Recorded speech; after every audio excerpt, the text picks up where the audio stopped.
1261페이지 호세아 6장 1절로 11절 한 목소리로 함께 봉독합니다. 시작. 오라 우리가 여호와께로 돌아가자. 여호와께서 우리를 찢으셨으나 도로 낫게 하실 것이요 우리를 치셨으나 싸매어 주실 것임이라. 여호와께서 이틀 후에 우리를 살리시며 셋째 날에 우리를 일으키시리니 우리가 그의 앞에서 살리라. 그러므로 우리가 여호와를 알자. 힘써 여호와를 알자. 그의 나타나심은 새벽빛같이 어김없나니 비와 같이 땅을 적시는 늦은 비와 같이 우리에게 임하시리라 하니라. 에브라임아 내가 내게 어떻게 하랴. 유다야 내가 내게 어떻게 하랴. 너희의 인애가 아침 구름이나 쉬 없어지는 이슬 같도다. 내가 선지자들로 그들을 치고 내 입의 말로 그들을 죽였노니 내 심판은 비처럼 나오느니라. 나는 이레를 원하고 제사를 원하지 아니하며 번제보다 하나니 많은 것을 원하노라.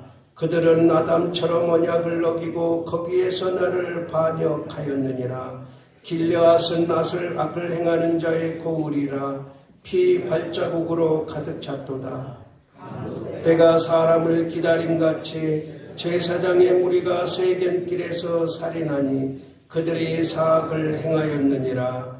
내가 이스라엘 집에서 가증한 일을 보았나니 거기서 에브라임은 음행하였고 이스라엘은 더럽혀졌느니라. 또한 유다여 내가 내 백성의 사로잡힘을 돌이킬 때에 내게도 추수할 일을 정하였느니라. 아멘. 오늘 말씀 전하실 목사님 조대규 목사님, 제가 아주 좋아하는 후배인데 목사님이 가진 은사가 많아요. 셀 수 없이 많은데 제가 이러이러한 부탁을 했어요. 근데 목사님은 오늘 말씀만 전하시겠답니다. 이게 목사님이 그냥 하기 싫어서 그런 게 아니고 성령님의 지시를 받은 거예요. 거기 가서 안수하고 이런 거 하지 말고 말씀만 전하라. 근데 제가 지금까지 수많은 목사님들 설교를 들었는데 이렇게 차분하게 말씀을 잘하시는 분은 제가 들어본 적이 없어요.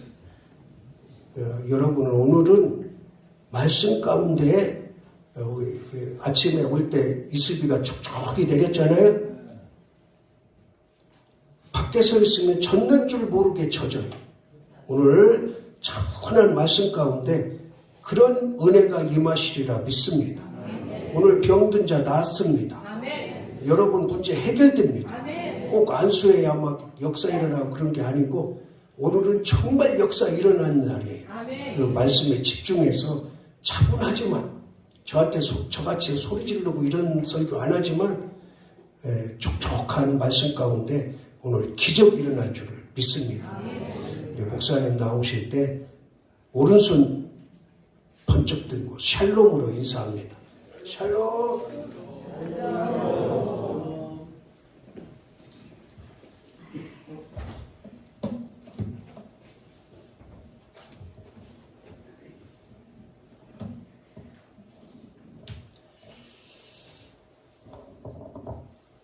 우리를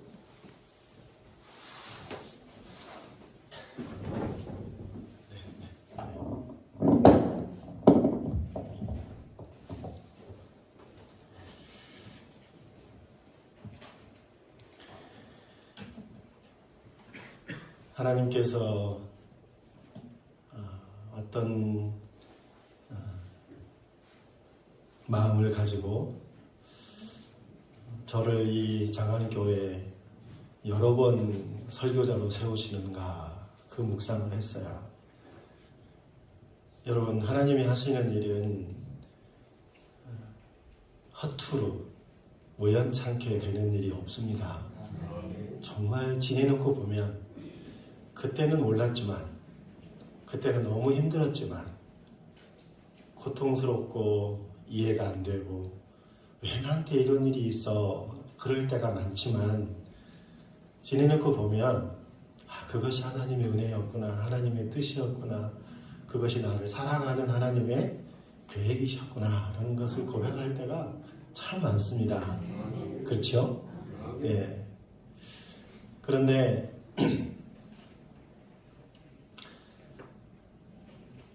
우리 목사님 참 남자답고 참 좋아하는데 단순히 좋아하는 동생 목사라고 해서 이렇게 한두 번 부르면 됐지 여러 번 부르지는 않을 건데 어떤 하나님의 은혜를 나를 통해서 주실까 생각하면서 왔습니다. 한 2시간 10분 정도 운전하면서 물론 말씀을 계속 묵상했죠. 그때 이제 강사로 섭외될 때부터 지금까지 계속 묵상하고 또 설교를 준비하고 또 운전하고 오면서 오늘 어떻게 하나님이 저를 쓰시기를 원하십니까 하는 생각을 했는데 제게 주신 하나님의 감동은 조 목사 너가 만난 하나님을 성도들에게 소개해줘라. 그래서 제가 그랬어요. 아니 장안교회 성도님들 이미 하나님을 다 만났고 하나님을 알고 있고 믿음 생활 잘 하고 있는데 아니 모르는 사람한테 하나님을 소개하는 것은 할 수 있겠는데 이미 알고 있고 잘하고 있는 분들한테 뭘 소개를 해요. 그런 기도를 하는 가운데 조 목사 너가 만난 하나님을 소개하고 그리고 장안교회 성도들이 하나님을 더 깊이 알고 더 깊이 사랑하도록 약간의 도움이 되면 좋겠다 이런 감동을 주셨습니다. 성도 여러분 정말 예배당이 빈자리 거의 없이 이렇게 차 있는 모습 보니까 너무너무 감사하고 행복합니다. 정말 여러분 그동안 교회를 읽어오느라고 특히 연세 있으신 장로님들 정말 애쓰셨고 정말 고맙다는 말씀을 드립니다. 하나님께서도 여러분들에게 참 좋다, 감사하다 그러실 것 같습니다. 호세아 선지자 북이스라엘이 멸망하는 단계 BC 723년경에 아수르 살마네셀 5세에 의해서 멸망을 당하는데 그 나라가 멸망하는 매우 혼란한 시기에 선지자로 부름받은 사람입니다. 아모스 선지자와 호세아 선지자가 비슷한 시기에 있었는데 아모스가 한 20년 정도 앞서 있고 그 다음에 호세아인데 이 아모스와 호세아는 똑같이 북이스라엘의 타락과 그 다음에 우상 숭배와 하나님을 떠나는 것과 그로 인해서 징계를 받아서 아수르에 의해서 멸망당할 것이 눈에 보여요. 이제 조금 있으면 멸망할 건데 그럼에도 불구하고 선지자로서 멸망에 가는 북이스라엘을 향해서 말씀을 전하고 그래도 회개해야 된다. 그래도 하나님 앞에 돌아와야 된다. 예배의 자리로 돌아와야 된다라고 멸망하더라도 잘 멸망해 가자. 이것을 끊임없이 호소하는 아모스와 호세아를 볼 수 있는데 아모스는 사회 정의적인 공의적인 쪽을 많이 이야기했고 호세아는 영적인 부분, 성도들의 신앙생활과 영적인 부분에 대해서 많이 이야기한 것에 약간의 차이가 있습니다. 호세아 선지자는 특이하게도 하나님께로부터 명령을 듣습니다. 음란한 여자를 아내로 맞이해서 음란한 자식을 낳으라 라고 말합니다. 실제로 고멜이라고 하는 이상한 여자를 아내로 맞이하고 첫 아이를 낳는데 이름을 이스라엘이라고 짓습니다. 여러분 아들을 낳았으면 그 아들의 이름을 너는 망할 자식이라고 지으면 되겠어요? 안 되죠. 절대 안 되죠. 너는 잘 되고 부자가 되고 유명한 사람이 되고 훌륭한 사람이 되라고 이름을 짓는 것이 맞지 어떻게 이름을 흩어질 자라고 지어요. 흩어질 자. 이스라엘. 그 다음에 두 번째 딸을 낳는데 로루아마. 사랑받지 못하는 자라고 이름을 짓고, 그 다음에 세 번째 또 아들을 낳는데 로암미라고 해요. 우리 한번 같이 해볼까요? 우리 학생들만 한번 해볼까요? 로암미. 예. 로암미라고 하는데 이 로암미의 뜻은 내 백성이 아니다 하는 거예요. 여러분, 두 아들과 딸 하나의 이름이 다 하나같이 어둡고 불행하고 답답한 이름들을 하나님께서 지으라고 합니다.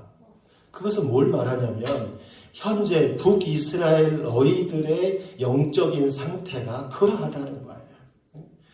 도대체 내가 너희와 함께 할 수 없겠다. 너희를 도저히 더 이상 봐줄 수 없다라는 이름을 말하고 있는 거죠. 그러면 하나님은 이스라엘 백성들을 향해서 너희는 더 이상 희망이 없으니 내가 너희와 관계를 끊겠다는 뜻인가요? 아니면 회개하고 돌아와서 다시 회복하라고 하는 의미를 갖고 있는가요? 예를 들어서 말썽피는 아들한테 나가서 죽어버려라. 만약에 그랬다고 칩시다. 나가서 죽으라는 거예요? 정신 차리라는 거예요? 정신 차리라는 거잖아요. 지금 하나님께서 지금 호세아에게 그리고 그 사이에 있는 고멜, 그 사이에 난 아이들의 이름을 이렇게 짓는 것은 심각한 하나님의 마음을 그 아이들의 이름 속에서 담고 있는 거예요. 다시 말해서 돌아오라는 거예요. 정신을 차리라는 거예요. 회개하라는 의미가 강하게 담겨 있습니다. 여러분, 그러면 북이스라엘은 왜 이렇게 타락했나요? 제사장들과 일반 백성들이 하나같이 타락했습니다. 특히나 제사장들이 타락했는데 자기들의 권위와 사회적인 이득을 취하기 위해서 불법을 행하는 것을 서슴지 않았습니다. 지도자요, 영적인 지도자인 제사장들이 이러할진데 일반 백성들은 얼마나 쉽게 죄를 짓고 우상을 숭배하고 간음하고 음탕한 짓을 했겠느냐 하는 거죠. 마치 고멜이 호세아 선지자의 아내가 되었음에도 불구하고 다른 남자한테 가버립니다. 그리고 호세아는 그 여자를 자기 아내를 가서 찾아옵니다. 찾아오면서 그냥 찾아오는 것도 아니고 속전을 주고 돈을 지불하고 아내를 찾아와요. 그리고는 다시는 그러지 말라라고 부탁합니다. 그런데 또 나가고 또 나가고 3번씩이나 남편을 버리고 다른 남자한테 가버려요. 그런데도 끝까지 호세아는 포기하지 아니하고 그 아내를 찾아옵니다. 가정생활을 유지하고 가정을 깨지 않습니다. 이것을 통해서 하나님은 무엇을 말씀하시냐면 지금 호세아 선지자는 하나님의 사랑을 말하고 있고 타락하고 다른 남자한테 가버리는 음란한 짓을 하는 여자는 고멜은 이스라엘 백성들을 상징한다고 했거든요. 그런데 끝까지 호세아가 아내 고멜을 포기하지 않은 것처럼 하나님께서 너희를 내가 결코 포기하지 않겠다라는 말씀을 하고 있는 거예요. 호세아 선지자가 활동하던 북왕국 이스라엘 마지막 그때에 여로보암 2세가 있었는데 여로보암 2세 통치 시기였는데 여로보암 2세는 북이스라엘 가운데서 역사 가운데서 제법 나라가 부흥하고 군사력으로 괜찮은 시기였습니다.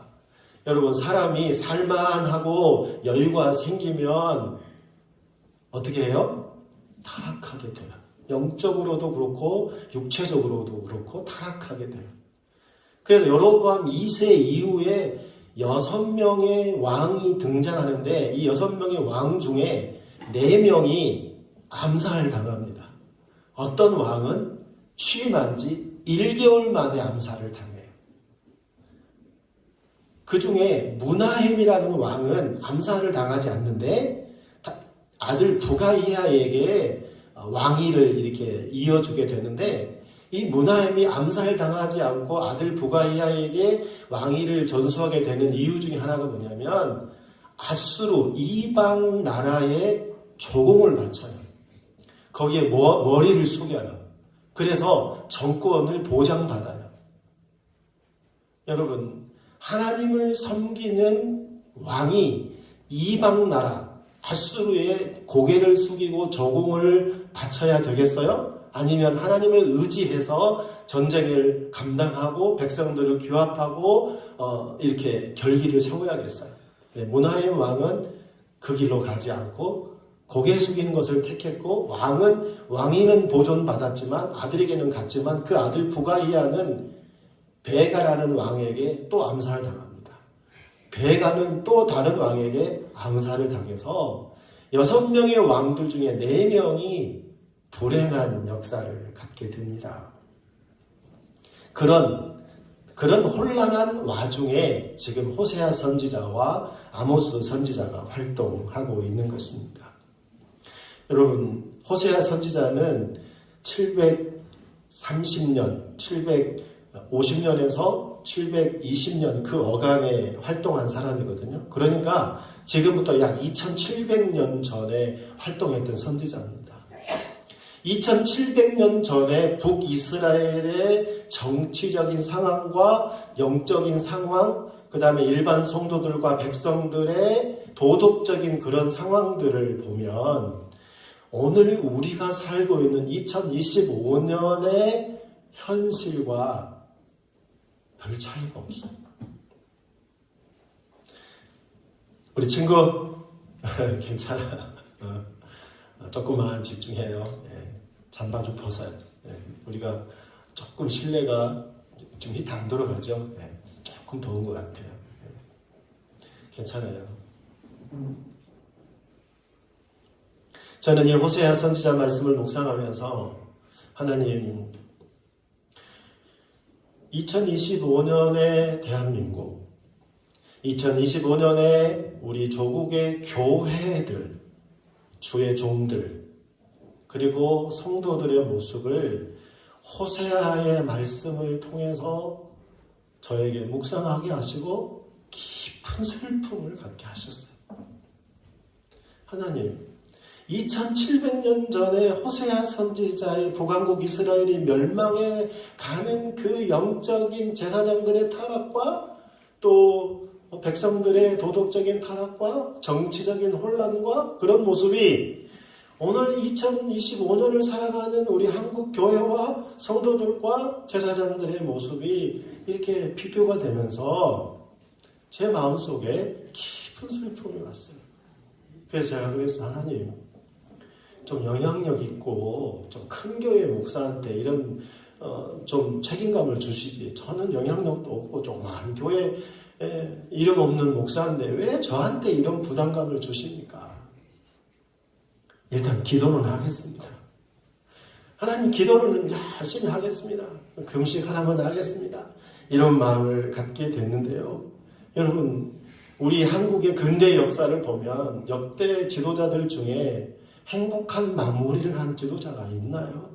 총에 맞아 죽고 해외 망명을 하고 감옥에 가고 탄핵을 당하고 현재 정치 상황도 결코 순탄하지만은 않습니다.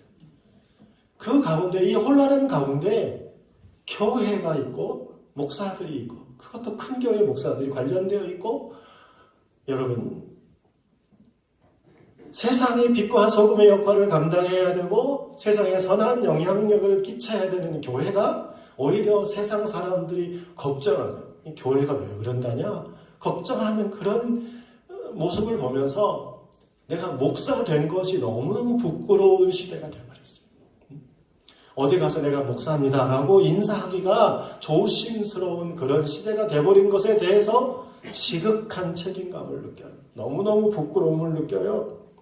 여러분, 교회 안에 청소년들과 청년들이요 외딴 섬이 되어가고 있습니다. 300명 모이는 교회 아동부가 20명 정도밖에 안 돼요. 광주에 제 동기 목사는요, 장년부가 120명쯤 모이는 아주 건실한 교회입니다. 근데 아동부가 5명이래요. 광주 시내 아주 중심, 아파트 숲에 있는 그 좋은 위치에 있는 교회인데, 장년부는 120명 모이는데, 아주 모든 것이 갖춰져 있습니다. 좋은 건실한 교회입니다. 그런데 아동부 5명. 아동부 전도사님이 있어요. 장학금도 드리고 사례비도 넉넉하게 드려요. 그런데 아무것도 하지 않는데 제발 좀 뭔가 좀 하기를 바라는데 잔소리하고 뭐 하면 그나마 나가버릴까봐 그것도 못하고 있대요. 그래서 쩔쩔 매는 거예요. 근데 내가 그랬지. 아니 교회 안에 자녀들만 해도 5명은 되겠다 했더니 교회 안에 자녀들, 집사님 자녀들도 교회를 안 나온대. 그 교회 안 나온 것에 대해서 심각함을 모른대. 어떻게 해야 될지 모르겠다고 그런 이야기를 합니다. 우리 동네에 700명 모이는 교회가 있습니다. 중고등부 여름 수련회를 하는데 여러분 700명쯤 모이는 교회면 큰 교회 아닙니까? 그러면 여름 수련회를 하면 자체적으로 해야겠어요? 연합 수련회에 그냥 끼어서 해야겠어요? 자체적으로 해야죠. 그럼 자체적으로 해야 되는데 왜 못하냐? 중고등부 여름 수련회를 하면 자체적으로 하면 청년들이 찬양단도 해주고 교사도 해주면서 동생들을 후배들을 케어해야 됩니다. 그런데 청년들이 알바하느라고 뭐 하느라고 찬양단이 안 되는 거예요. 최소한 찬양단 5-6명은 있어야 되는데 그것이 안 돼서 중고등부 수련회를 못해. 그래가지고 연합수련회에 그냥 끼어서 해. 그렇게 되면 뭐가 문제인 줄 아세요? 맥이 끊기는 거야. 야, 나도 저 언니처럼, 나도 저 형처럼 청년 되면, 대학생 되면 나도 기타 쳐야지, 이거 해야지, 노래해야지. 이런 꿈을 가지고 후배들이 보고 배우는데 연합수련회 가면 그 사람들이 다 앞에서 잘하긴 하지만 나와 상관없는 다른 교회 사람이거든. 우리 교회 언니, 형, 선배가 아니거든. 대가 끊겨버려요. 간단한 문제가 아닙니다. 아까 우리 찬양 인도하시는 분 정말 청년 어린이 뭐 어떻게 하자고 하시는 건 정말 공감해요. 제가 원고에 있어요. 농촌교회의 현실. 우리 장안교회는 그나마 보기 좋습니다. 그런데 조금만 시골로 들어가면 성도들의 평균 연령이 80세예요. 80세. 60세는 청년회장이에요. 60세가 청년회장. 앞으로 10년 후에 그런 교회들이 어떻게 될까요? 마을에 아이들 1-2명 있는 그런 아이들 어떻게 하겠습니까? 중고등 학생들 마을에 1-2명 있는 아이들 그 교회에서 그 지역의 교회에서 그 아이들 감당을 못합니다. 아동부 예배 따로 못 드리고 중고등 예배 따로 못 드리고 어른들과 함께 끼어서 대충 예배 드리고 그냥 제대로 교육도 안 되고 훈련도 안 돼요. 그런 아이들이 대학생이 되고 청년이 되면 교회의 기둥으로 잘 자라가겠냐는 거죠. 미래가 있겠냐는 거죠. 그럼 어떻게 해야 되겠느냐? 우리 장안교회는 괜찮아. 그래도 우리 교회는 아동부도 좀 있고 괜찮아. 우리 교회는 괜찮아. 아닙니다, 여러분. 책임감을 가져야 돼요. 지역의 중심되는 이 교회가 그 지역을, 이 외산면 지역 전체를 커버하는 그 마인드로 가야 돼요. 정말 책임져요. 왜냐하면 안 모여지니까 토요일날 저녁이랄지 주일 저녁이랄지 적당한 시간에 이 지역 교회 전체가 연합해서 마을에 하나 있는 아이를 데리고 오고 하나 있는 중학생, 고등학생을 데리고 와서 이 교회에서 그래도 한 30명, 40명 모여서 찬양단도 하고 함께 예배도 드리고 성경 공부도 하면서 욱작욱작하는 이 분위기를 만들어가서 그 아이들이 예배 잘 드리고 잘 훈련받고 그리고 자기 고향 교회의 기둥으로 자라갈 수 있도록 동기부여를 하고 걔들이 우리 교회에 와서 다니라는 것이 절대 아니고 여기서 훈련받고 양육받고 너희 교회에 가서 너희 고향 교회에 가서 너 장로가 되라. 꿈을 키워주고 그렇게 가지 않으면 시골 교회에 미래가 없습니다. 여러분 그래서 승용차 한 대 가지고 아이 하나 데리고 내가 그 마을을 책임지는 거예요. 더 좋은 방법은 그 지역 교회 목사님이 그 아이를 데리고 오는 거예요. 장안교회 데리고 일테면 장안교회 데리고 와서 같이 예배 드리고 그 목사님이 교사를 하는 거예요. 교사 2-3명 교사를 담당하는 거예요. 그러면서 우리 교회가 아니라 전체 교회라고 생각하고 이 아이들과 청년들을 훈련하고 양육하지 않으면 시골 교회는 필요가 없습니다. 도시로 나가더라도 고향으로 돌아와서 고향 교회를 지키는 그런 마인드를 갖도록 어릴 때부터 함께 고민하고 교회의 미래를 고민해야 되겠다 하는 것입니다. 성도 여러분, 지난번에 와서도 제가 이 말씀을 드린 것을 기억합니다. 왜 성령께서 계속해서 저에게 장암교회에게 이 도전을 주는지 저는 잘 모르겠어요. 그러나 여러분들은 성령님이 주시는 음성을 들으셔야 되고 이것 때문에 고민해야 되고 만약에 지역연합회가 있다면 그 연합회에 모여서 우리가 지역의 중심 역할을 감당하겠다. 거기다 예산을 쓰겠다. 충분히 우리가 이 돈을 쓸 테니 보내달라. 그리고 잘 양육해서 당신의 교회의 중심으로 하도록 우리가 욕심부리지 않겠다. 선한 마음을 가지고 전체 이 지역의 아이들 우리가 감당해보자. 청소년들을 감당해보자. 그 중에 정말 공부 좀 하고 성품이 좋은 아이들을 격려해서 좋은 대학에 보내고 유학도 보내고 유학 갈 때 교회에서 장학금도 주고 그들이 훌륭한 인재가 돼서 여기 경찰서장으로 오고 군수로 오고 국회의원이 되고 교회가 그런 인물들을 키워내야 된다는 거예요. 그렇지 않으면 여러분 몇 년 전에 저희 남원 지역에 섬진강 댐을 잘못 관리해가지고 비가 많이 왔는데 수문을 열었어요. 할 수 없이. 댐이 위험하니까. 그러니까 하루에 있는 지역을 어떻게 난리가 났어요. 저희 남원시 전체가 범람할 위기에 됐어요. 그래서 하루에 있는 강둑을 일부러 터서 남원시가 범람하는 것을 방지해낸 그런 위험 상황까지 됐어요. 그런 시나리오가 사실 있거든요. 군부대가 폭약을 설치해서 강을 일부러 뚝을 터버립니다. 그래서 도시를 보호하려고. 그런 시나리오가 있는데 그런데 그런 위기 상황인데 자연스럽게 강둑이 터졌어요. 하루에는 강둑이. 7개 마을이 초토화 됐어요. 7개 마을이. 그래서 전국에서 사람들이 자원봉사자가 오고 저도 가서 자원봉사하고 어마어마한 빨랫감 우리 교회 가지고 와서 막 3일 동안 세탁기를 돌리고 빨래를 하고 여름인데도 보일러를 틀어서 막 빨래를 말리고 그렇게 봉사했거든요. 그런데 여러분 이 봉사를 누가 제일 잘해요? 사회단체가 제일 잘해요. 교회는 3등이에요. 3등.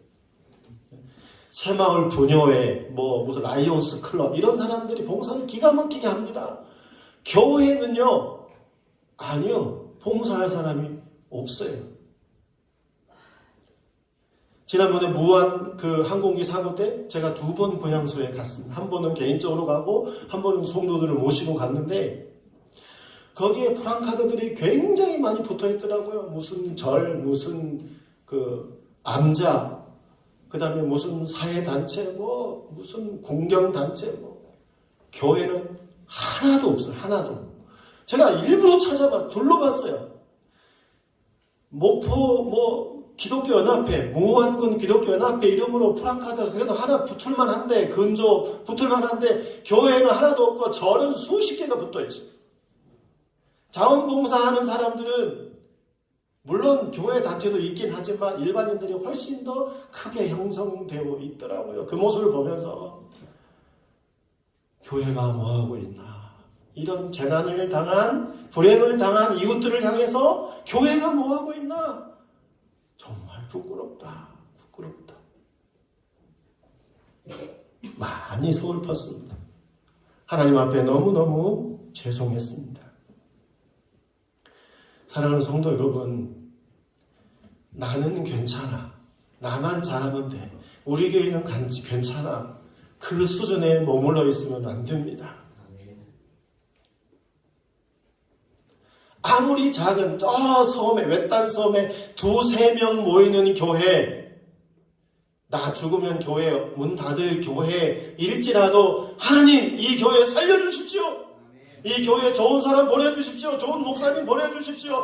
좋은 성도 보내주십시오. 이 교회 문 닫으면 안 됩니다. 하나님 내 대가 끊기면 안 됩니다. 그 간절한 심정으로 기도하고 교회를 세워가야지. 할 수 없지 내가 죽으면 문 닫지 그러면 진짜 희망이 없어요. 하물며 우리 장안교회는 그죠? 지역의 중심되는 교회 아닙니까? 그래도 좀 젊은 사람들도 모이는 교회 아닙니까? 그렇다면 얼마나 책임감을 가지고 부담감을 가져야겠냐는 거죠. 성도 여러분, 이미 늦었어요. 빨리 하셔야 돼요. 빨리 고민해야 돼요. 어떻게 지역의 아이들을, 그래서 여러분 마을마다 아이들 명단부터 파악하십시오. 그 어렵지 않을 거예요. 이 근동에 뭐 몇 마을에 있는지 모르지만 이 마을에 누가 있고 다문화 가정에 누가 있고 아이들 초등학생 몇 명, 중학생 몇 명, 고등학생 몇 명, 청년 몇 명을 파악해서 일단 그 이름을 가지고 이름을 불러가면서 먼저 기도하는 거예요. 그 마을 책임자를 임명하는 거예요. 집사님, 권사님을 임명하는 거예요. 그리고 매주 못하더라도 한 달에 한 번이라도 모이고 1년에 2번, 3번이라도 함께 모여서 그들을 잘 대접하고. 온거에 없는 이야기 조금 할까요? 제가 아동부 2명인 교회에 부임해가지고요. 아동부가 40명 됐어요. 2명인 교회 가가지고 40명이 됐어요. 교사들한테 여름 성경학교를 하면서 예산은 달란더로 줄 테니까 기가 막힌 디너 파티를 준비하라. 호텔 신라 수준의 저녁 식사 파티를 준비하라고 했어요. 그래서 예산을 짜오라 그랬더니 예산 아주 교사들이 흥분해가지고 돈은 달란더로 준다니까 막 예산을 잔뜩 짜갖고 왔어. 내가 보고서는 내가 원하는 수준의 50%밖에 안 된다고 그랬더니 교사들이 깜짝, 아니 자기들은 잔뜩 예산을 청구했는데 50%밖에 안 된다고 그러니까 목사님 그럼 말씀해 주세요. 어느 수준을 원하세요? 그랬더니 호텔 신라 수준을 원한다. 호텔 신라의 주방장을 모셔올 수는 없으나 교사들이 일주일 동안 음식을 준비했어요. 일주일 동안. 교사들의 복장을 나비 넥타이 메고 빨간 넥타이 메고 양복 쫙 입히고 말도 맛있게 드십시오. 선생님 이거 먹어봐. 저는 이따가 먹겠습니다. 그렇게 해라. 그리고 아이들을 최고의 고객으로 VIP로 대접해라. 모든 인테리어 풍선 불고 뭐 달고 음악도 하고 음악도 준비하고 클래식으로 쫙 준비하고 딱 서빙하는 자세도 뭐 접시도 50명의 아이들을 그날 저녁에 세상에서 가장 행복하게 대접했어요. 어떤 효과가 있는지 아세요? 아이들이 이것이 교회구나. 이것이 하나님의 사랑이구나. 우리 목사님이 우리를 이렇게 사랑하는구나. 예배 시간에 떠드는 아이, 조는 아이 한 명도 없습니다. 아동부 예배 시간에 웅성웅성하고 집중하지 않는 아이도 한 명도 없어요. 그 중에 50%가 고아원 아이들이었어요. 고아원 아이들 얼마나 산만한지 여러분 모르시죠? 5분을 집중 못합니다. 그런데 그렇게 풍족한 사랑을 받고 난 다음부터는 1년 내내 예배 분위기가 그래요. 1년 내내 잠깐이 아니에요. 그 아이들이 그대로 중고등학생이 되고 청년이 돼서 지금 결혼한다고 인사 오고 아기 낳았다고 데리고 와서 인사시키고 축복기도 받고 그렇게 관계가 지속되면서 케어하고 있어요. 성도 여러분, 그저 햄버거 하나 갖고 안 됩니다. 아이들을 만약에 우리 교회에서 파티한다 그러면 정말 텔레비에 나오는 그 셰프 누구 있지? 응? 텔레비에 나오는 셰프 있잖아. 그 유명한 사람. 그 사람 데리고 와. 한 500만 원이면 될까? 진짜. 그 사람 데려가서 500만 원 사례비 주고 프랑카드 걸어. 그 사람 사진이랑 프랑카드 해가지고 야, 이 셰프가 와서 우리한테 뭐 만들어준단다. 우리 모이자. 모일까 안 모일까? 모일 거예요. 500만 원 그 사람 사례비 주고 1000만 원어치 재료비 쓰고 1500만 원 써서 이 동네를 뒤집어 놓을 수 있어요. 마음 먹으면 돼요. 마음 먹으면 돼요. 온거에 없는 이야기 했습니다. 성도 여러분, 호세아 선지자 여러분 생각해 보세요. 선지자로 부름 받았어요. 여러분 선지자는 특별한 사람이에요? 보통 사람이에요? 특별한 사람이에요. 더더군다나 매우 혼란한 시기에 정치적으로 윤리적으로 도덕적으로 매우 혼란한 시기에 선지자로 부름을 받았으면 그 최고의 동역자가 누구예요? 아내 아니에요? 그죠? 아내처럼 소중한 동역자가 없죠. 그런데 그 아내가 아주 개차반이야. 말이 돼요? 안 돼요? 안 돼요. 말이 안 돼. 근데 하나님은 그렇게 하래. 아까 찬양인도 하셨어요? 안수 집사님이세요? 장로님이세요? 이렇게 잘생긴 장로님도 계셔요?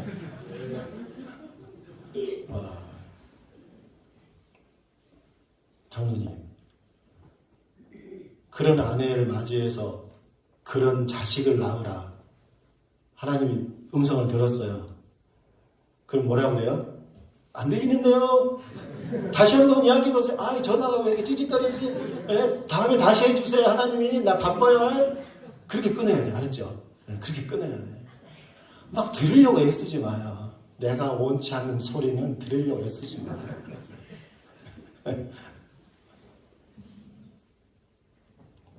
호세아 선지자가 하나님, 이 시기적으로 시대적으로 이 엄청난 시기에 나를 선지자로 부른 것도 부담스러워 죽겠는데 못 감당하겠는데 그런 여자를 아내로 맞이해서 그런 자식을 낳으라고요. 이거 뭡니까? 라고 얼마든지 항의할 수 있어요. 못한다고 할 수 있어요. 뒤로 나자빠질 수 있어요. 그런데 호세아는 순종합니다. 그리고 자식을 셋이나 낳고 자꾸 도망가버린 아내를 되찾아오고 그러면서 오늘 본문의 말씀을 통해서 이 호세아 선지자의 순종을 통해서 우리에게 하시는 말씀이 뭐냐면 너는 하나님께로 돌아오라 하는 것입니다. 그럼 같이 합시다. 하나님께로 돌아오라. 두 번째는 힘써서 하나님을 알라. 호세아서 전체의 주제가 하나님께로 돌아오라, 힘써서 하나님을 알라예요. 그러면 제가 서두에 말씀드렸죠. 이미 여러분들은 하나님을 알고 있고 하나님을 믿고 있고 지금 나름대로 잘하고 계세요. 지금까지 잘했어요. 그렇죠? 만약에 잘못했으면 이 자리에 앉아있지 않죠. 이 시간에 지금 꽃놀이 가죠. 아니면 집에서 잠자고 등산 가고 그러시겠죠. 잘했기 때문에 지금 이 자리에 예배 자리에 있는 거예요. 그럼에도 불구하고 왜 하나님을 더 알라고 하는 거죠? 왜 강사 목사를 통해서 하나님을 여러분들에게 하나님을 더 알라라고 하는 거죠? 그것도 힘써서 하나님을 알라고.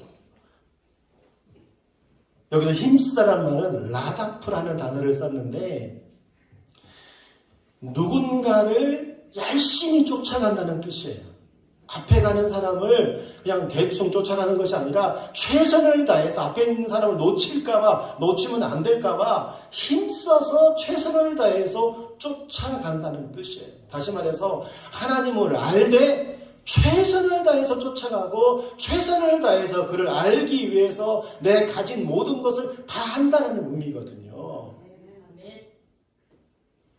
여러분 주식을 투자하거나 뭔가 건물을 하나 부동산을 산다고 칩시다.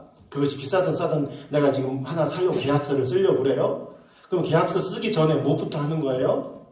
알아보는 거잖아요. 이 건물 투자 가치가 있는지, 가격이 적당한지, 그 다음에 이거 미래의 자산 가치가 되는지, 이거 사면 돈이 오를지 떨어질지, 이거 생각해서 주식을 사든 부동산을 사든 뭔가 투자를 하지 않겠어요? 저 사람한테 내가 밥을 10만 원씩 사면 나중에 20만 원씩 얻어먹을 수 있겠다. 이걸 그래야 사는 거 아니겠어요? 그런데 하나님을 알기 위해서 우리가 얼마나 힘써야 되겠느냐. 전화 왔는가 봐요. 하나님한테서.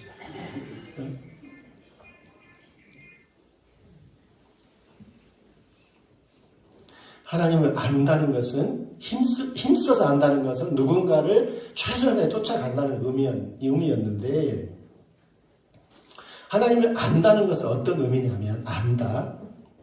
여러분, 부여 군수 누군지 알아요? 이름 아세요? 박병현이요. 예? 박병현. 박정현. 알아요, 몰라요? 알죠? 아는 거예요. 이 지역 사람. 네. 이 동네 사람이에요? 네. 박정현 군수. 저도 오늘 알았네요. 그죠? 네. 안다는 것은 내가 지금 부여 군수가 박시성이라는 것을 아는 것과는 차원이 다른 거예요. 예를 들어서 전쟁을 경험한 사람이 전쟁이 얼마나 비참하고 처참하고 인간성의 그 온갖 것들을 다 본, 시체가 널브러진, 포탄이 떨어진, 고막이 터지는 것을 경험한 전쟁에 참여한 올란 참전 병사랄지 6.25 참전 병사랄지 그 사람이 전쟁을 경험해서 전쟁에 대해서 아는 것과 그 아들이나 손자가 할아버지한테 전쟁에 이랬단다라고 말을 듣고 아는 것과 글로 보고 아는 것과 차이가 나요, 안 나요? 그건 차이라고 할 수 없을 만큼 나는 거예요. 하나님을 안다는 것은 바로 체험한 사람, 전쟁을 체험한 사람, 전쟁의 비참함을 아는 사람이 전쟁에 대해서 아는 것처럼 하나님을 안다는 것은 그렇게 안다는 거예요. 부부가 20년, 30년 넘게 살아가면서 그 사람에 대해서 속속들이 아는 것, 그것을 말하는 거예요. 하나님을 알다는 것은 하나님은 천지를 창조하시고 예수 그리스도를 이 땅에 보내셔서 구원해 주시고 나의 구원자시고 내가 예배를 받으신 하나님 맞아요? 틀려요? 맞아요. 근데 그 정도로 아는 것이 아니라는 거예요.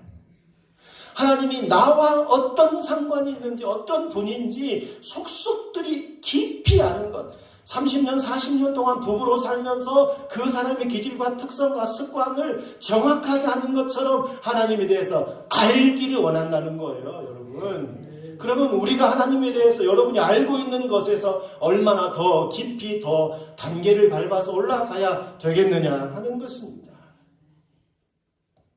그럼 하나님이 여러분에게 말씀하신 알기를 원한다. 6절 말씀 볼까요? 6절 같이 읽겠습니다. 나는 인애를 원하고 제사를 원하지 아니하며 번제보다 하나님 아는 것을 원하느니라. 나는 번제 제사를 원치 않는다. 근데 여러분 이 말은 조금 틀렸어요. 왜냐하면 번제의 제사를 누가 만들었어요? 하나님이 만들었어요. 번제, 속죄제, 속건제, 화목제 이 5가지 제사를 하나님이 만들었는데 하나님이 제사를 만들어 놓고 나는 그걸 원치 않는다. 앞뒤가 틀리잖아요. 그럼 안 만들으셨어야지. 그 제사 제도를. 그런데 왜 지금 나는 그 제사를 원치 않는다라고 말씀하시는 거죠? 의미 없이 정성 없이 형식적으로 드리는 제사를 원치 않는다는 거예요. 제사를 드리되 제대로 하라는 거예요. 정성을 다하는 흠 없는 정결한 제물을 드리라는 거예요. 근데 여러분 제물만 흠 없는 정결한 것이어야 됩니까? 제물을 드리는 사람도 정결한 사람이어야 됩니까? 그런데 너희는 이스라엘 백성 너희는 타락하고 우상 숭배하고 음행을 저지르면서 제물은 가져와서 바친다. 내가 어떻게 이 제물을 받을 수 있겠느냐? 만약에 제물이 흠이 없다 하더라도 제물을 드리는 너희가 이미 더럽혀져 있는데 내가 어떻게 이 제물을 받겠느냐? 나는 그 제물을 원치 않는다. 이 말씀하면서 나는 인애를 원한다 그랬어요. 인애. 인애라는 말은 헤세드라는 단어인데요. 하나님의 신실한 사랑을 받은 성도들이 그 사랑에 감사해서 하나님을 사랑하는 것. 부모님의 따뜻한 보살핌을 받은 자식이 그 부모님의 은혜가 너무 감사해서 부모님께 효도함으로써 부모님께 내 받은 사랑을 돌려드리는 것. 그것이 헤세드입니다. 또 하나님의 사랑을 받은 성도가 이웃을 사랑하고 용서하고 긍휼을 베푸는 태도, 그것을 헤세드라고 합니다. 하나님의 사랑을 받은, 구원의 은혜를 받은 저와 여러분이 그 하나님의 사랑에 감격해서 자연스럽게 그것이 사랑하는 가족에게, 이웃에게, 동료들에게 흘러가는 것, 그것을 헤세드 인애라고 했어요. 근데 하나님은 이 인애를 원한다. 너희가 의미 없이 제사들, 우리식으로 현대식으로 표현해보자면 너희가 주일날 와서 교회 예배 드리는 것보다 내가 더 원하는 것은 이웃을 사랑하고 사랑을 실천하는 것이다 라고 볼 수 있어요. 우리 고향 마을에 그런 이야기가 있어요. 장로님 권사님 부부가 새벽 예배에 나와서 예배 드리고, 새벽 예배 4시 반이거든요. 지금은 5시인가 막 그럴 거예요. 4시 반. 그때 4시 반 새벽 예배 드릴 때 와서 새벽 예배 와서 예배 드리고 집에 가는 길에 이웃집 가지도 따갖고 가지고 오이도 따갖고 가고 호박도 따가지고 가. 뭐 하려고? 아침밥 해 먹으려고. 그런데 그 가지 주인은, 오이 주인은 오이가 달렸는지 없어졌는지 알아요, 몰라요? 알아요. 호박 하나 없어진 거, 가지 하나 없어진 거 정확하게 압니다. 왜 없어졌는지, 언제 없어졌는지 압니다. 그런데 누가 했는지 알면서도 그냥 아이고 그러고 마는 거죠. 아니 말이야, 거시기 뭐시기 하면 거시기 하고 싸우라고 해야 되는데 여기는 충청도가 거시기 하나 듣겠어요? 안 해. 교회에 독이 되겠어요? 전도에 도움이 되겠어요? 그 장로님 권사님이 복을 받아, 자식들이 복을 받아 잘 살고 그러겠어요? 아니요. 두렵게 생각해야 됩니다. 정말 무서워해야 됩니다. 하나님이 보고 계십니다. 마을 사람들의 눈을 통해서 보고 계시는 거예요. 안 믿는 사람들의 눈을 통해서 하나님이 보고 계시는 거예요. 우리는 정말 두려워해야 돼요. 두려워해야 돼요. 에베소 5장 8절 9절 말씀에는 그렇게 말씀하세요. 너희가 전에는 어두움이지 이제는 주 안에서 빛이라. 전에는 어둠이 이제는 빛이라. 예수 그리스도를 구주로 믿고 영접하고 구원을 받은 빛이라. 그런데 빛의 열매는 모든 착함과 의로움과 진실함에 있느니라 그랬어요. 빛의 열매. 여러분 혹시 외국인 노동자들을 일꾼으로 쓰십니까? 뭐 2-3명 고용해서 계속 하든지 아니면 일시에 필요해서 잠깐 동안 몇 명씩 고용해서 일을 하든지 아마 농촌에서 많이 그렇게 하시죠? 그 다음에 외국에서 시집 온 사람들이 있죠. 결혼 이주 여성들. 그 다음에 탈북해서 오신 분들이 있죠. 우리 가운데 와 있는 나그네들 또는 돌봄이 필요한 사람들입니다.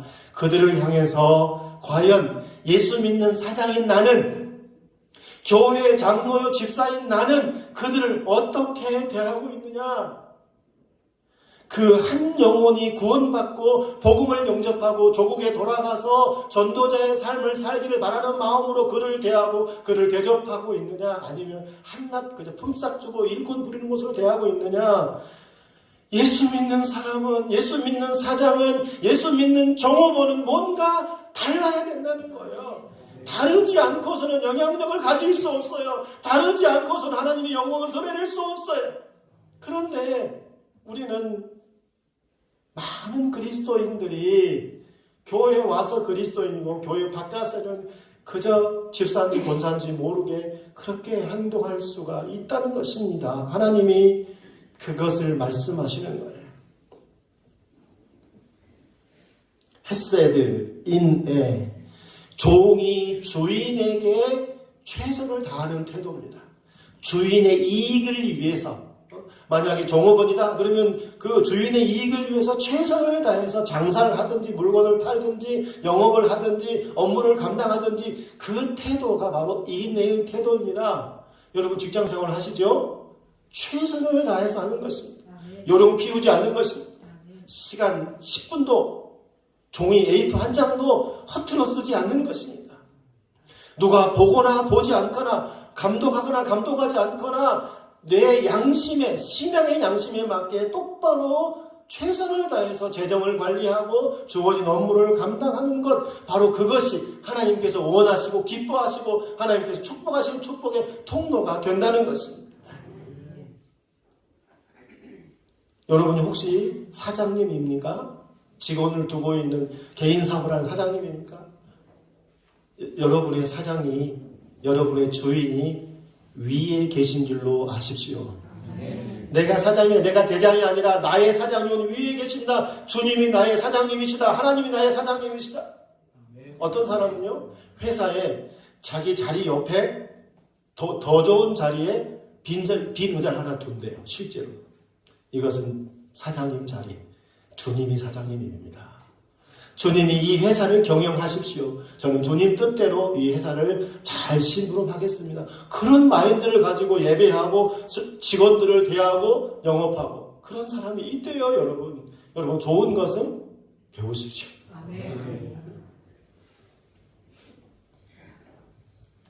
허투루 시간을 낭비하지 않고, 허투루 돈을 낭비하지 않고, 잘못된 데 돈을 쓰지 않고, 어떤 돈을 쓰더라도 그 돈이 부끄럽지 않는 돈이 돼야 된다는 거죠.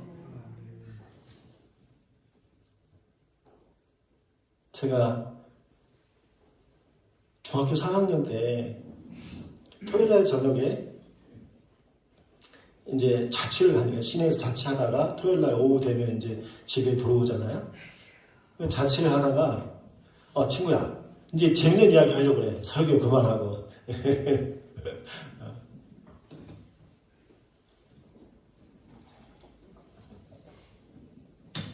토요일 저녁에 식구들이 밥을 먹는데 아버지가 주일날 교회 못 가게 하려고 저 마당가에 있는 두엄 저거 내일 아침에 다 밭에 내라 이러시더라고. 근데 상당히 많은 양이에요. 그걸 다 내라는 거예요. 나 속으로 교회 못 가게 하려고 저 두엄 치우라고 하네. 그래서 제가 이제 저녁밥 잡수고 아버지 주무시고 어머니도 이제 주무신 걸 딱 보고 기다렸다가 밤새 그 걸음을 밭에다 다 냈어요. 왕복 한 40분 거리, 조그마한 산을 하나 넘어야 되는, 조그마한 개울 하나 넘고 산을 하나 넘어서 그 밭에 새벽 2시 반까지 다 냈어요. 그냥 막 빨리 해버려야 되니까. 요즘 지금 같으면 적당히 가다가 남의 밭에 버려버리고 그러면 됐을 텐데 꼬박꼬박 우리 밭에 간격 맞춰서 아니 어차피 마당에서 치우면 되니까 적당히 가다가 그냥 버려버리고 오면 될 텐데 순진해가지고 다른 분 그렇게 하세요. 시키면 너무 밭에 갖다 줘버려. 그럼 그 사람이 고맙다 할 거야. 새벽 2시 반까지 땀을 뻘뻘 흘리면서 감사하게도 그날 달이 밝았어요. 그리고는 다음날 교회 갔다 오다가 아버지한테 딱 잡혔어. 너 뭐야? 너 다 했어? 그래서 어제 저녁에 다 했어요. 어제 저녁에 다 했어요. 그러니까 아버지가 순간 마음이 콱 막히는가 봐.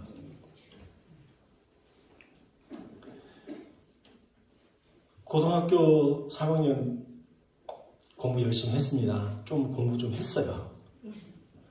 서울에 괜찮은 대학에 합격을 했어요. 제가 하고 싶은 좋은 대학에 합격했어요. 아버지가 300만 원, 100만 원짜리 세문금 300만 원을 손에 딱 들고 안방에 어머니, 아버지 저 셋이 앉아가지고 교회 안 다닌다고 한마디 하면 이거 줄게. 대학 등록금 주고 대학 보낼 수 있도록 뒷바라지 해줄게. 그때 우리 집 형편이 괜찮았어요. 제가 아버지 앞에서 교회 안 다닌다고 말하고 아버지 안 보는 데서 교회 다니고 보는 데서 안 다니고 아들이 한 입 갖고 두 말 하기를 바라십니까? 제가 그럴 사람도 아니고 아버지 알아서 하십시오. 결국 안 주셨어요. 대학을 못 갔어요. 그리고는 자살을 하려고 기도원에 갔어요. 굶으면 죽을 줄 알고. 여러분, 굶어서는 절대 안 죽더라고요. 한 일주일 굶었어요. 뭐 금식이 아니고 그냥 굶식. 기도를 했겠어요. 그냥 죽으려고 기도원 갔는데, 여러분, 죽으려고 마음먹으면 꼭 기도원으로 가세요. 거기서 주님을 만났어요. 주님의 음성을 들었어요. 그리고 마음으로부터 아버지를 용서했어요.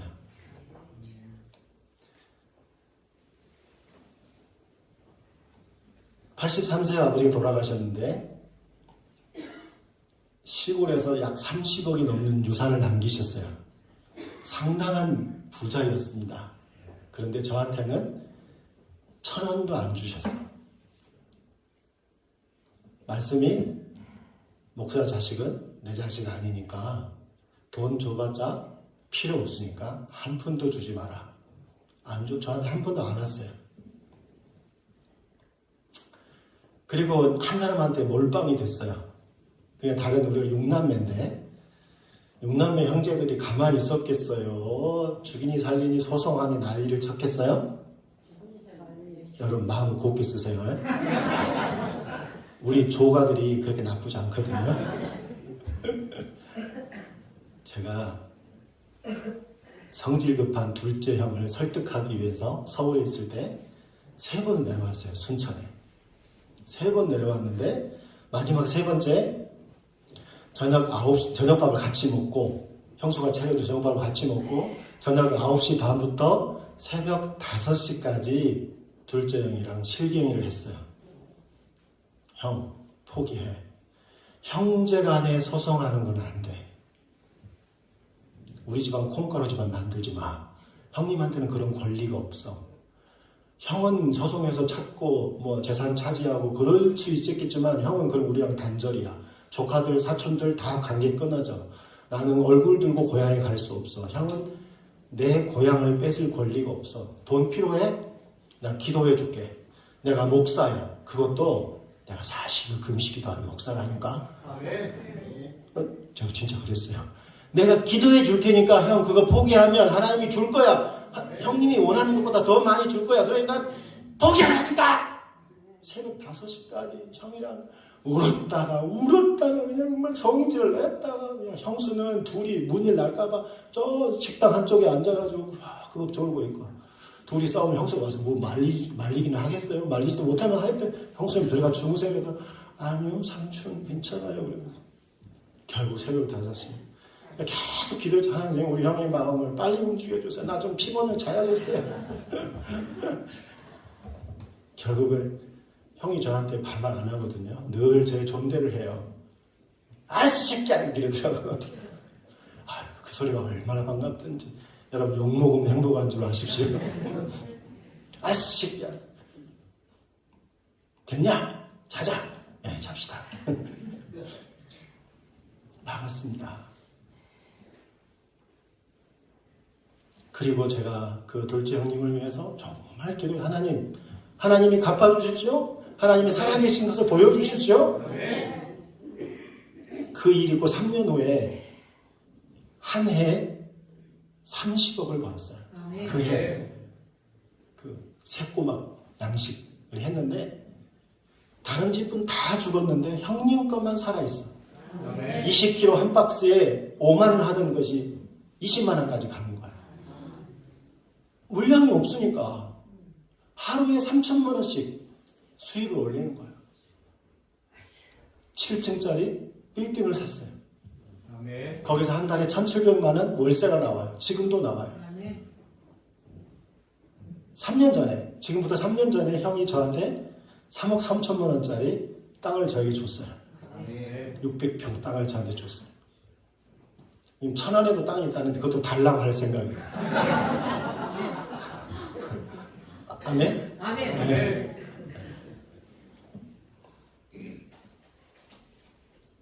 그 둘째 형님 아직 교회 안 나갑니다. 아직 안 나갑니다. 형수님 집안은 전부 권사고 집사고 형수님만 안 다니고 있고 그러니까 아마 이제 다 됐어요. 때가 다 됐어요. 하나만 더 이야기할게요. 제가 2023년도에 우리 교회 사택을 건축했어요. 예배당은 참 괜찮습니다. 예배당이 훌륭하고 괜찮은데 사택이 없이 교육관 뒤쪽에 방 한 칸, 거실 한 칸, 화장실 한 칸 이렇게 그냥 대충 살았어요. 교회 짓느라고 사택을 지을 형편이 안 됐던가 봐요. 전임자가. 제가 와가지고 거기서 기거를 하는데 사택을 지어야겠습니다. 그런데 2023년도에 우리 교회 예산이 마이너스였어요. 제가 사례비를 정상적으로 받지 못했어요. 그런데도 불구하고 사택이 지어야겠습니다. 기도하고 하나님 사인을 보내주십시오. 저희 제자가 아까 그 고아원 출신 제자가 어느 날 500만 원을 보내왔어요. 제가 그 기도하고 있는 중에 이거 하나님 사인이다. 응답을 받고 제가 3천만 원을 대출받아서 헌금하고 그 다음에 제 형제간들한테 이야기해서 1,000만 원을 또 만들어서 또 헌금하고 4천만 원을 가지고 사택을 짓기 시작했는데 훌륭하게 사택을 지었습니다. 교회 재정이 마이너스인데도 불구하고 사택을 짓겠다고 결심하고 기도하고 은혜를 구했더니 하나님께서 길을 열어주시고 방법을 알게 해주시고 성도들이 기쁨으로 감당하게 하시고 사택을 지은 것, 건물 하나 생긴 것으로 문제가 아니라 성도들이 같이 했던 권사님, 집사님들이 하나님이 일하시는구나. 하나님 우리 교회 사랑하시는구나. 하나님께서 우리 목사님 사랑하시는구나를 알게 되는 거예요. 그러니까 성도들 얼굴이 밝아지고 자신감이 생기고 지역에 나가 자신 있게 교회에 대해서 이야기할 수 있게 되고. 왜냐하면 우리 교회는 욕먹는 교회였거든요. 이단 교회라고 소문이 나가지고 전도문이 막혀버린 교회였거든요. 제가 아무리 발버둥 쳐도 변화가 안 되는 교회였거든요. 그런데 하나님이 그 일을 통해서 교회에 끼어있던 어둠의 영을 걷어가시고 성도들을 기쁘게 하신 걸 제가 보았어요. 여러분, 하나님은 우리가 힘써서 알기에 충분한 분입니다. 오직 영광과 찬양과 경배를 받으실 분은 하나님 한 분밖에 없는데 하나님처럼 완벽하게 찬양과 경배를 받으실 조건을 갖추신 존재가 세상에 없다는 거예요. 여러분, 세종대왕을 여러분 경배하시겠습니까? 경배의 대상이긴 합니다. 이순신 장군을 경배하시겠습니까? 예, 가능하죠. 어떤 분은 우리나라를 일으킨 박정희 대통령을 숭배한다고 합니다. 예, 그럴만합니다. 그런데 완벽합니까? 나폴레옹이 그렇습니까? 알렉산더가 그렇습니까? 아니면 칭기스칸이 그렇습니까? 예, 나름대로 의미가 있고 그럴만해요. 그런데 우리 하나님처럼 완벽하게 영광과 찬양과 존귀를 받으시기에 여러분이 목숨을 바칠 만한 가치가 있는 존재는 하나님 유일한 줄로 믿습니다. 그 하나님이 여러분을 사랑하신대요. 얼마나 사랑하시냐? 호세아가 아내 고멜을 끝까지 포기하지 않고 사랑하듯이 내가 너희를 사랑한다라는 거. 그런데 여러분, 고멜이 가능성이 있습니까? 내가 사랑해주면 얘가 변할 거다. 좋은 아내가 될 거다. 좋은 엄마가 될 거다. 가능성이 있어요? 없어요. 그럼에도 불구하고 끝까지 호세아는 고멜을 사랑합니다. 하나님께서 이스라엘 백성들을 위해서 사랑하신다. 계속해서 이스라엘 백성들이 우상을 숭배하고 음란하게 바알을 숭배하고 아세라를 숭배하고 이런 경우가 있음에도 불구하고 하나님이 결코 내가 너희를 포기하지 않고 버리지 않겠다고 말씀하시는데 이유가 있어요. 창세기 15장에 보면 하나님께서 아브라함에게 약속하십니다. 내가 너에게 자식을 주겠고 그 후손이 하늘의 별과 같이 많게 해주겠다라고 약속을 하시고 그 약속으로 언약식을 하는데 준비하라고 해요. 재물을 준비하라. 순양, 암소, 숫송아지, 그 다음에 비둘기, 집비둘기, 그 다음에 비둘기 새끼, 산비둘기, 이 재물을 준비하라 그래요. 그 새는 쪼개지 않고 다른 양이나 송아지는 쪼개서 벌려놓고. 근데 여기서 재물을 자세히 살펴보면 하나님의 의도를 알 수 있는데 보통은 제사장은 숫송아지입니다. 제물이. 평민은 순양이에요. 그 다음에 가난한 사람은 비둘기. 진짜 가난한 사람은 비둘기 새끼. 이것이 하나님께 드리는 제물이거든요. 그런데 아브라함한테는 이 제물을 다 준비하라는 거예요. 아브라함이 족장이니까 그냥 순양 정도만 준비하면 될 텐데 비둘기 새끼까지 다 준비하라고 해서 아브라함이 그것을 준비하고 해질 무렵에 여호와의 신이 그 사이로 지나갔다 그랬어요. 지나갔다. 이것으로 내가 너와 언약을 맺겠다라고 말씀하셔요. 하나님께서 저와 여러분을 사랑하는 것은 이 언약 약속 때문입니다. 예수 그리스도를 구주로 믿는 자에게 구원을 주시겠다. 주 예수를 믿으라. 그러면 너와 내 집이 구원을 받겠다라고 말씀하시는 언약 때문에 그렇습니다. 여러분이 희망이 있어서, 여러분이 괜찮아서, 예쁜 데가 있어서 내가 너희를 사랑한다는 것이 아니라 하나님의 하나님 되심 덕분에 하나님이 하나님이심으로 우리를 사랑한다는 거예요. 그러면 나는 좀 잘못해도 돼요. 나는 실수해도 돼요. 아니요. 좋은 아들은 부모님이 건강하든지 병약하든지 효도를 다합니다. 최선을 다합니다.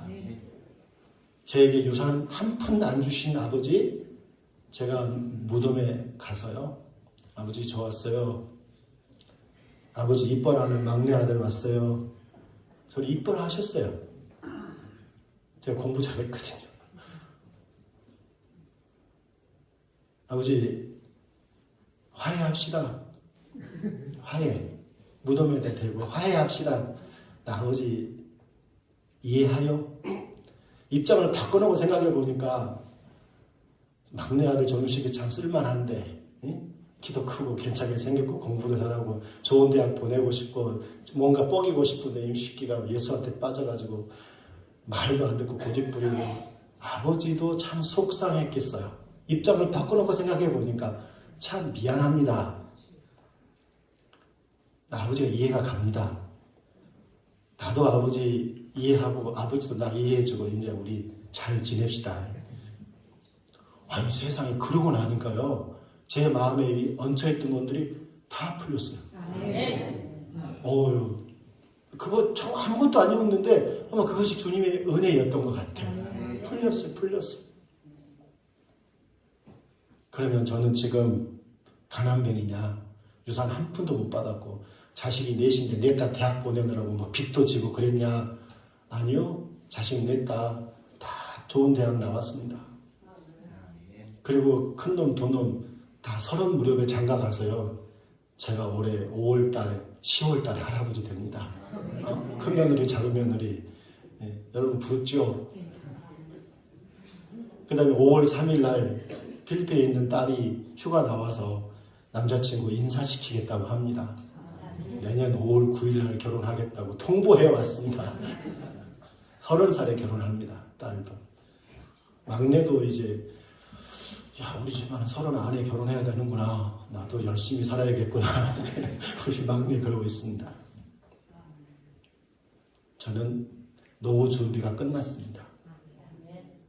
아까 형이 3억 3천짜리 땅 줬잖아요. 그거 제대로 개발하면 10억짜리도 될 수 있어요. 제대로 개발하면 그럴 생각은 없습니다만은 뭐 총회연금 좀 나오고 국민연금 조금 나오고 그러면 집 있으니까 노후에 사는 건 걱정 없습니다. 벌써 노후 준비가 끝났습니다. 하나님 앞에 저는 최선을 다했습니다. 하나님은 제 눈물을 보셨고 제 기도를 들으셨고 저의 마음의 중심을 받으셨습니다. 사랑하는 성도 여러분, 하나님은 하나님이십니다. 결코 우리가 장난으로 농담으로 부를 분이 절대로 아닙니다. 조그만 자존심을 지키고자 조그만 이익을 지키고자 하나님의 눈을 가릴 수는 없습니다.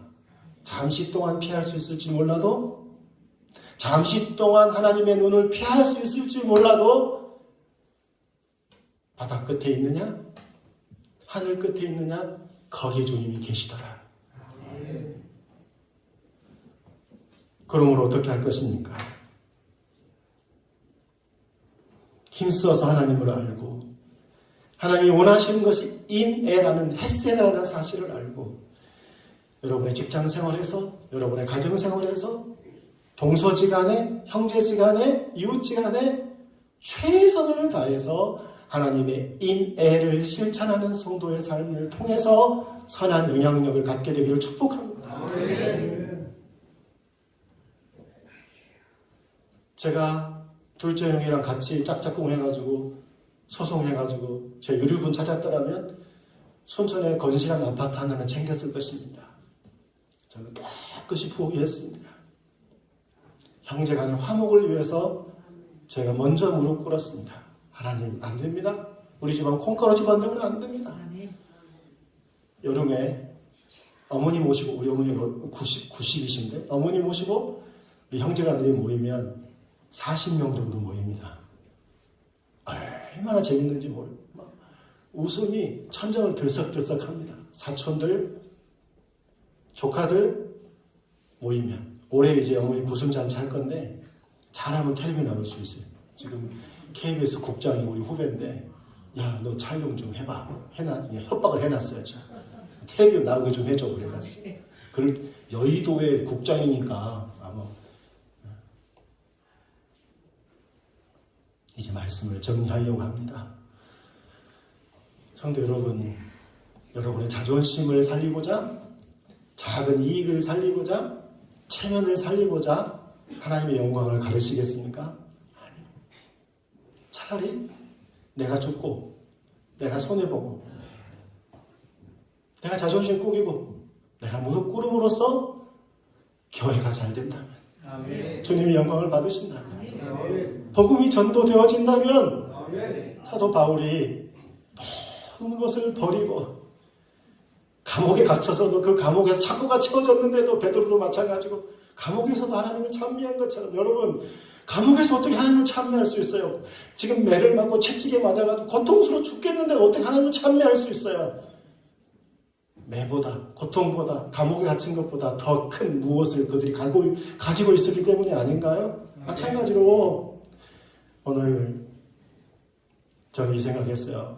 이제 장안교회 더 이상 원화소리 않겠지. 그런 생각이 들더라고요. 그럴 거죠? 이제 아마 기회가 없을 것 같아요. 그래서 제가 하나님 저를 통해서 어떤 말씀을 우리 성도들에게 주기를 원하십니까? 내가 다시는 이 강당에 설 수 없을 것 같은 느낌이 드는데 마지막 기회인 것 같은데 그런 생각을 하면서 오늘 이 말씀을 준비하고 드렸습니다. 제가 만난 하나님을 소개했습니다. 300만 원을 들고 교회 안 간다고 한마디만 하면 줄게. 아버지 앞에서 대학은 너무너무 가고 싶은데 합격도 했는데 저는 그때 순교했다고 생각해요. 근데 하나님은 저를 버려두지 않으셨어요. 오히려 형제들 가운데 세워주셨어요. 막내인데도 리더로 세워주셨어요. 제가 우리 집안에 초대는 처음 믿었습니다. 근데 지금은요, 조카들, 형제간들 거의 다 구원했어요. 제가 사진을 보여드릴 수 있었는데 핸드폰에 있는데 우리 교회에 와가지고 30여 명이 같이 예배를 드렸어요. 얼마나 눈물 나고 감격스러운지 몰라요.